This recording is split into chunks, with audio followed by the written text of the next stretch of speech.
Secular पार्टियां अपनी इन हरकतों की बुनियाद पर, समझा आपने, जिसमें मुसलमानों को आइसोलेट कर रही हैं, वो बीजेपी को आगे जाने का मौका दे रही हैं। ये सवाल बहुत बुनियादी तौर पर मुसलमानों के जहन में उठ रहा है।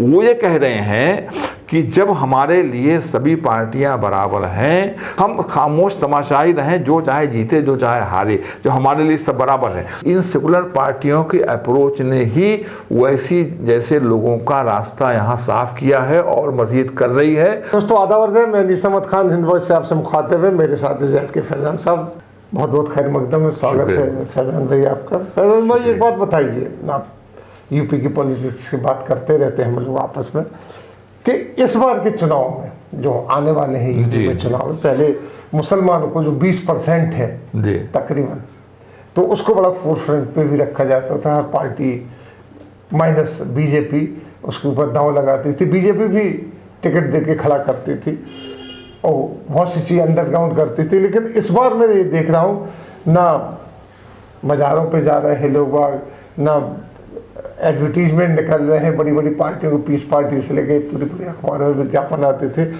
और कोई भी पार्टी मुसलमानों के हितों की बात नहीं कर रही। जब हालांकि आपने पिछले इंटरव्यू में कहा था कि वहाँ पर अमित शाह जी गए, उन्होंने पूरी तरीके से कम्युनल टेंशन वहाँ फैला दिया। कम्युनल में क्या बात है, वहाँ यूपी में आ गए तो मुसलमान आ गए। तो तब से अब तक मुसलमानों के लिए किसी ने कोई ऐसा बयान नहीं दिया कि हम आएंगे तो आपके लिए कर देंगे या सांप्रदायिकता विहीन कर देंगे। खुला खेल फर्रुखाबादी है यूपी में मुसलमानों के खिलाफ। अब कश्मीरी नारे लगाते हैं, पूरे हिंदुस्तान में नहीं होता, लेकिन वहाँ ये है कि उनको लगा के देशद्रोह के मामले में बंद कर दिया जाए उठा के। इस तरीके से चल रहा है क्रिकेट के ऊपर। तो आप क्या समझते हैं, क्यों मुसलमानों को इग्नोर कर रही हर पार्टी, चाहे वो समाजवादी हो, चाहे कांग्रेस हो, चाहे बीजेपी की तो बात ही छोड़ दीजिए, चाहे रालोदा हो, कोई भी पार्टी हो, क्यों? नहीं, बीजेपी की बात छोड़ने की नहीं है, वो तो उल्टा हो रहा है। बीजेपी तो एक तरफ तो कम्युनल एक्सप्लॉयटेशन है, उसका एजेंडा है, मैं इसलिए उसका तो बोलना पड़ता है, और कोई उसके पास दूसरा वो नहीं।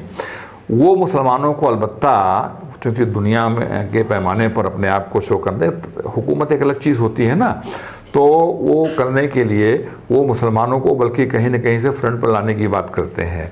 अब इंद्रेश जी हो, मोहन भागवत जी हो, इनकी मीटिंगें होती हैं, बड़े बड़े आलिम पहुंच जाते हैं, बाद में भले बंद हो जाएं, समझा आपने, उनके एजेंडे के तहत। लेकिन ये कि वहाँ उनको मालूम हो गया कि साहब वहाँ उस मीटिंग में आए, अच्छी मीटिंग हुई, तो मुसलमानों से रिश्ते अच्छे बना रहे हैं। ये सब चीज़ें उनको दिखाने के लिए, अरब वर्ल्ड को भी तो दिखाना है, दुनिया को दिखाना है, वो सब चीज़ें अपना चलती रहती हैं।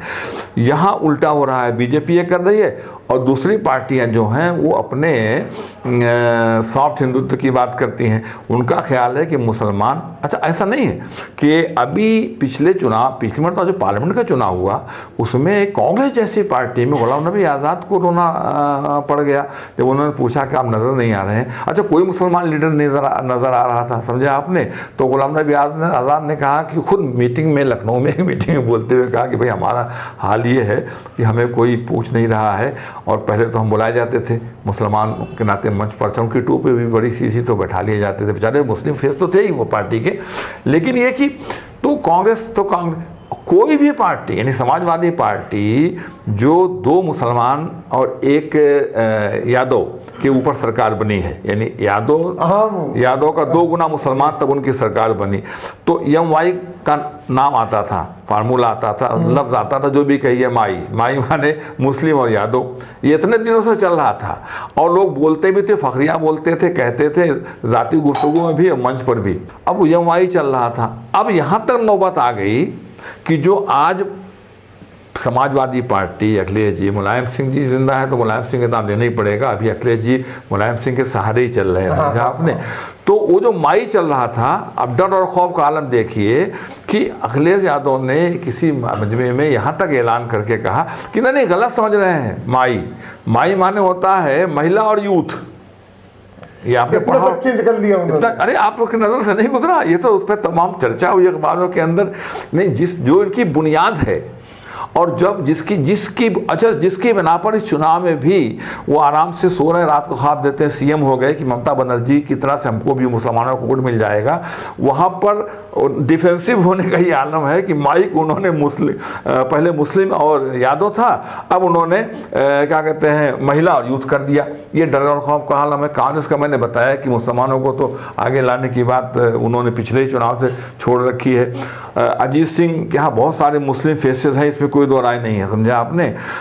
लेकिन ये कि वहाँ थोड़ा सा झलक तो है, लेकिन वो फोरफ्रंट पर वो भी नहीं ला रहे हैं, समझा। वहाँ भी वन मैन शो है। तो अब आप देखिए मायावती जी का कोई मतलब ही नहीं है, उसका तो कहीं नहीं मुसलमान कट्टरपंथी होते हैं, फला होते हैं, उनके तो बयान आते रहते हैं। और अभी भी जो इंटरव्यू उनका चल रहा है, इंटरव्यू नहीं बल्कि वो जो पुराने इंटरव्यू की एक क्लिप चल रही है जिसमें उन्होंने कहा कि जब पिछले चुनाव में मैंने देखा कि इस तरह का है तो मैंने कहा बीजेपी को वोट दो इंस्टेड ऑफ समाजवादी पार्टी। उन्होंने कहा जीत रहे हैं, ये ज़्यादा खतरनाक है, बीजेपी को वोट दे दो। तो भाई देखिए ऐसा है, ये सब सियासत है, चलती रहती है। तो मैं इन चीज़ों को तो बहुत दूसरे अंदाज में लेकिन नहीं देखा कि आज तक सुनिए मुसलमान एक फैक्टर। अरे भाई सुनिए ना, तो ये सब चीज़ें सियासत में चलती रहती हैं। ये पोस्टमार्टम करेंगे तो डिफेक्ट क्या पोजीशन है वो तो घंटों 2 घंटे 4 घंटे चलेगी। मसला ये है कि इन हालात में होना क्या चाहिए। नटशेल में आपने जो बात कही कि मुसलमान यहाँ पर रिलेवेंट कर दिया गया है, हो गया है, कर दिया गया है, हालात ने कर दिया है, उसको छोड़ दीजिए आप उनका वोट।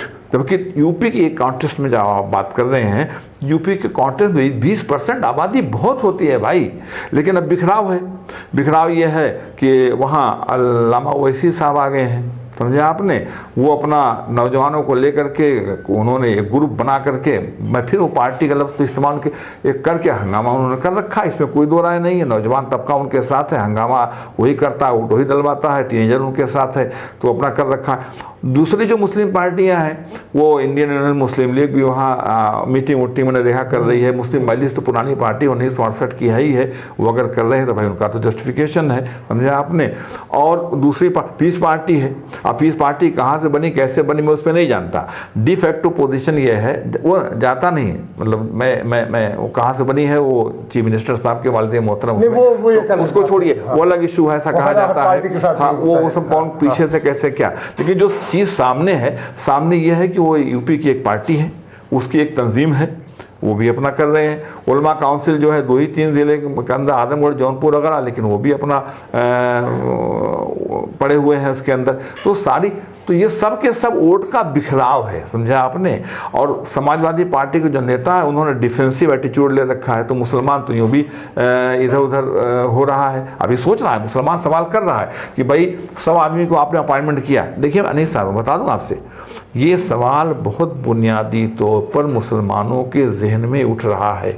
वो ये कह रहे हैं कि जब हमारे लिए सभी पार्टियां बराबर हैं तो क्यों ना हम, या तो कुछ लोगों का कहना है कि नोटा का इस्तेमाल कीजिए, कुछ लोगों का कहना है हाँ जा करके नोटा का इस्तेमाल कीजिए ताकि पता चले कि कुछ लोगों ने वोट नहीं दिया आपको।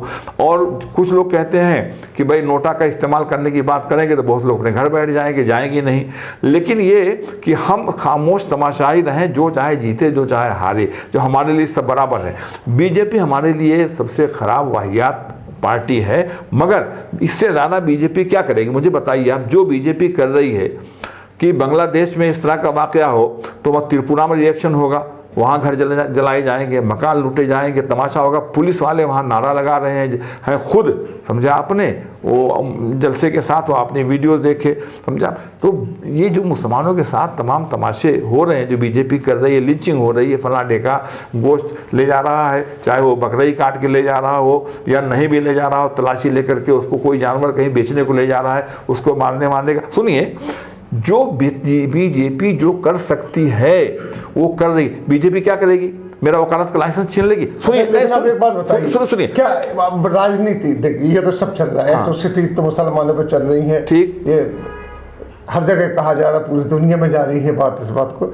लेकिन अगर मुसलमानों को इस तरीके से इग्नोर किया जाए तो सिनेरियो क्या रहेगा पॉलिटिक्स का आगे जाके? सिनेरियो बहुत खराब होगा। यूपी सिर्फ यूपी की बात कर रहा हूँ। नहीं, इस सिनारियो का नतीजा होगा। मैंने बार बार ये बात कही है कि इसमें इन सेकुलर पार्टियों को इसका खमियाजा भुगतना पड़ेगा।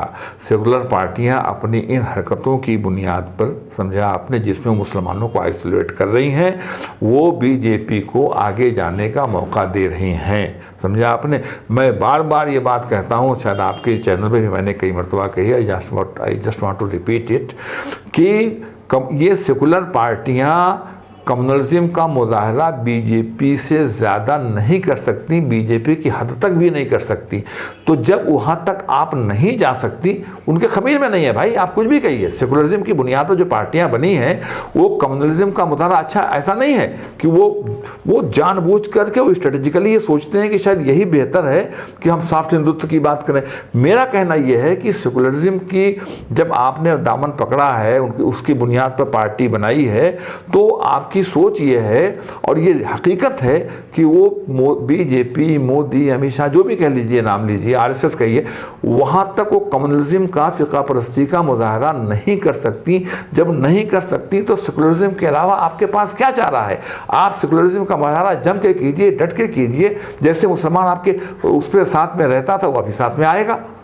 आप दामन भी बचाना चाहेंगे तो नहीं काम बनेगा ना भाई। बहुत बहुत बहुत बहुत शुक्रिया खान साहब, आपने जो एक बात बताई कि तमाम पार्टियां सेकुलरिज्म का दामन छोड़ रही हैं और सॉफ्ट हिंदुत्व की तरफ बढ़ रही हैं, लेकिन 20% जो वहाँ पे सबसे बड़ी आबादी है मुसलमानों की माइनॉरिटीज़ में, उसको बिल्कुल इग्नोर कर रही है। उसका आउटकम बहुत गलत असर हुआ।